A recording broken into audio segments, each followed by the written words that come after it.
Ya, selamat pagi anak-anak, kembali lagi di pembelajaran IPA. Nah, hari ini kita akan membahas soal teknologi yang terinspirasi dari struktur tumbuhan. Apa saja sih teknologi yang terinspirasi tersebut, kemudian jaringan atau struktur tumbuhan apa yang menginspirasi dari teknologi tersebut. Sebelumnya saya mau tanya, pernahkah kalian berpikir bagaimana lampu di jalan itu bisa menyala dan mati sendiri? Kan kalau kalian setiap hari mungkin mengamati secara tidak sengaja lampu jalan, kalau sudah mulai malam dia akan menyala sendiri. Tapi ketika pagi dia mati sendiri. Apakah kalian pernah berpikir kenapa sih kok bisa lampu jalan itu bisa seperti itu? Nah, hal inilah yang akan kita bahas di materi saat ini. Oke, teknologi yang pertama adalah panel surya. Ya, seperti yang digambarkan, panel surya itu adalah seperti ini ya. Nah, jadi ada seperti kaca yang biasanya diletakkan di atap.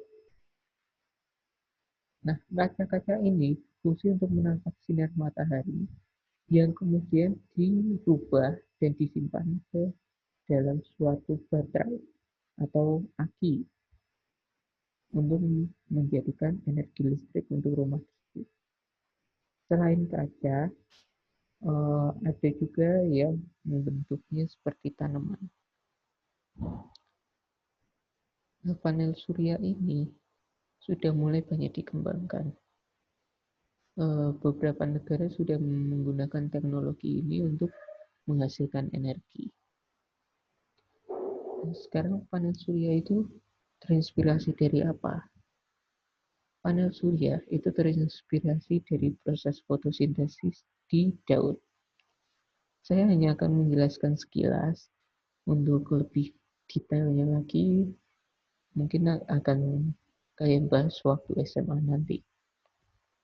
Nah, jadi awalnya itu adalah cahaya matahari masuk ke, ingat, tempat yang banyak klorofil di daun adalah di jaringan mesofil.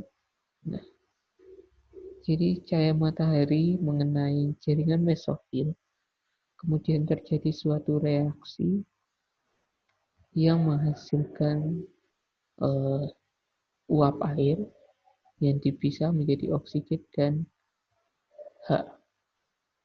Kemudian terjadi reaksi terus sampai menghasilkan suatu elektron. Nah, elektron-elektron tersebut digunakan untuk membentuk suatu energi. Energi inilah yang dimanfaatkan oleh tumbuhan. Nah, prinsipnya juga sama pada panel surya, cahaya matahari itu mengenai kaca. Nanti di kaca akan terjadi sebuah reaksi-reaksi yang nantinya akan melepaskan elektron-elektron yang kemudian menghasilkan energi yang berupa energi listrik. Nah, energi tersebut disimpan pada sebuah baterai ataupun aki agar tidak mudah habis. Itu untuk panel surya. Kemudian ada sensor cahaya.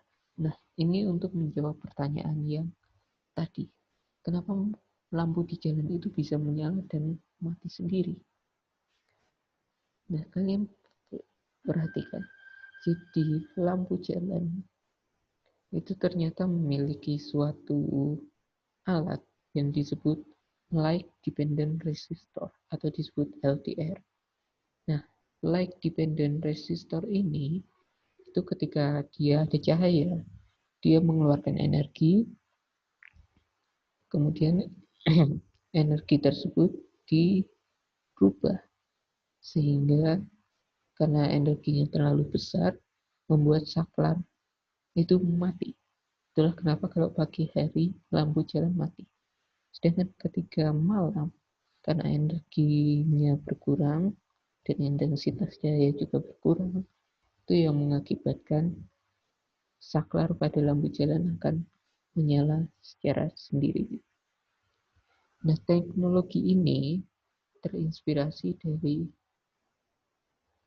stomata yang ada di pohon kaktus, tepatnya pohon kaktus yang ada di gurun. Karena di gurun itu panas, jadi kan stomata itu untuk penguapan, jadinya untuk penguapan, karena penguapan sehingga stomata itu dibuat ketika pagi lebih menutup karena keadaan di pagi hari di gurun itu lebih panas, sehingga stomata itu akan menutup oleh sel penjaga. Kemudian ketika malam hari stomata akan membuka. Itulah kenapa kalau kalian lihat kaktus itu lebih tahan ditimbang tanaman lain ketika ada di gurun. Sel-sel penjaga ini menjaga agar stomata itu tidak membuka pada pagi hari. Nah, sel penjaga ini itu juga dipengaruhi oleh intensitas cahaya dan juga ion-ion yang membuat reaksi agar sel penjaga itu bisa menutup ataupun membuka stomata. Kita lanjutkan.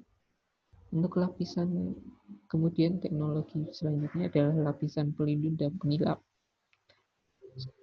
Kemarin sudah bilang soal lapis kutikula. Nah, jadi lapisan pelindung dan pengilap itu terinspirasi dari kutikula. Kita bisa lihat di gambar A ini.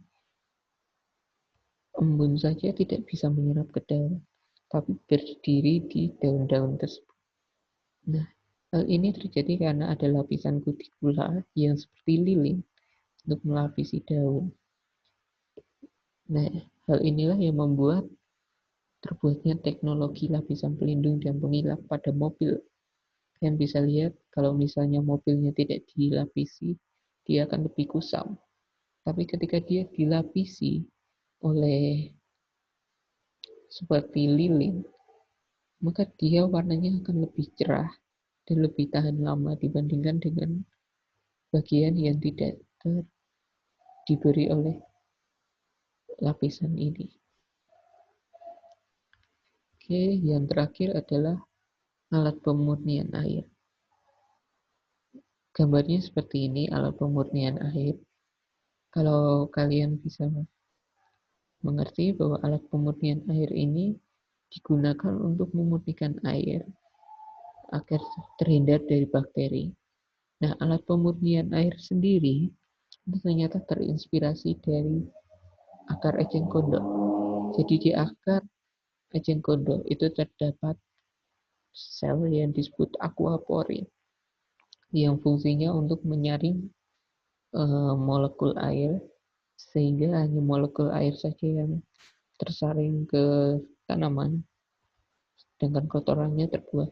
Nah, inilah yang mengakibatkan kenapa kalau kalian melihat eceng gondok di suatu sungai atau danau, sekitarnya itu lebih bersih dibanding yang lainnya dan lebih jernih. Hal itu dikarenakan karena akar eceng gondok ini menyaring airnya, sehingga hal tersebutlah yang membuat menjadi adanya inovasi untuk pemurnian air. Apakah kita bisa membuat alat pemurnian air sendiri? Jawabannya bisa. Kita bisa menggunakan alat pemurnian dari barang-barang sederhana. Mungkin kita bisa menggunakan botol, kemudian ada arang, kerikil, batu, dan lain-lain. Nah, alat pemurnian air ini sangat membantu. Misalkan kita ada di daerah yang kotor, airnya kotor, kita dapat menjernihkannya. Sehingga itu akan menjadi lebih sehat dibandingkan yang lain.